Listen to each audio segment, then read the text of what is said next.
the nation is dissolved. The election of Abraham Lincoln to the presidency of the United States was considered by many Southerners as the final affront on a long series of provocations that had pushed their states to the brink of secession. Ironically, it was the Southern political leaders themselves who had split the Democratic ticket in 1860, thus ensuring Lincoln's election as a Republican. But the new president was anathema to the South. He appeared to the South not as we now know him, but as a malignant baboon, with abolitionist serpents as attendants. His election inspired the same fear and loathing that would arise today among conservatives if a communist were elected president. Samuel Eliot Morison and Henry Steele Commager, The Growth of the American Republic. Southerners for years had been reacting with increasing violence to all pressures relating to slavery. John Brown's raid on Harper's Ferry in 1859 and his subsequent election to martyrdom by the Northern abolitionists were, they felt, a widespread conspiracy to murder Southern women and children. Brown attacked the federal arsenal at Harper's Ferry to secure arms to begin an insurrection of the slaves. Unsuccessful, he was tried for treason and hanged. When Northerners attacked slavery, Southerners defended the institution by pointing to the miserable conditions of Northern factory workers. Southerners were incensed when Northerners did not cooperate in the return of runaway slaves. The law of the land clearly guaranteed the return of such legal property, and howls of frustration were heard when the South was prevented from ensuring that a new state in the Union might introduce or encourage slavery. All these stemmed from the two great exacerbating issues that divided the nation: the primacy of states' rights over national interests, and the right not only to maintain slavery but to extend it to new states and territories. Both issues had been debated since the formation of the federal government, and the debate had intensified as the first half of the 19th century drew to a close.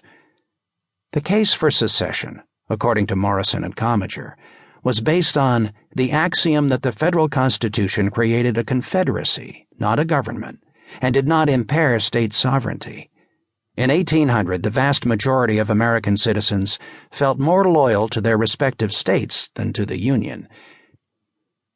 In 1830, none but Virginians, Georgians, and the South Carolinians would have followed their states out of the Union on any possible issue. After 1844, with the growth of Southern self-consciousness, the phrase and the idea of state rights gave place in that section to Southern rights. In December 1860, a month after Lincoln's election, South Carolina took the bull by the horns and seceded, proclaiming that the Union of South Carolina with the other states under the name of the United States of America was dissolved. By February, Texas, Florida, Mississippi, Georgia, Alabama, and Louisiana had followed South Carolina out of the Union. These states dealt forthrightly with the issue of slavery. The people in the North were interfering with the South's practice of that peculiar institution.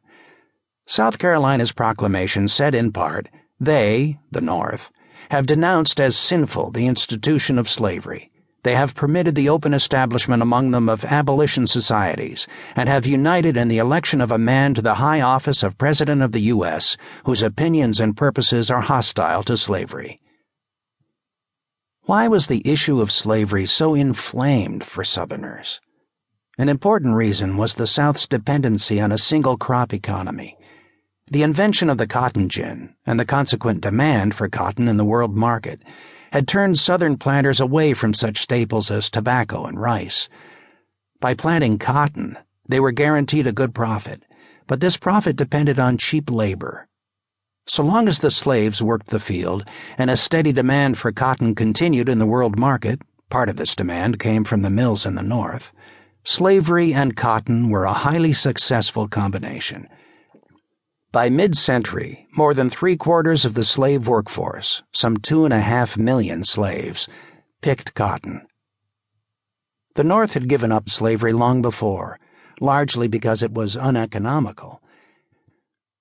The invention of the reaper had provided farmers in the North and Midwest with the means to expand their production of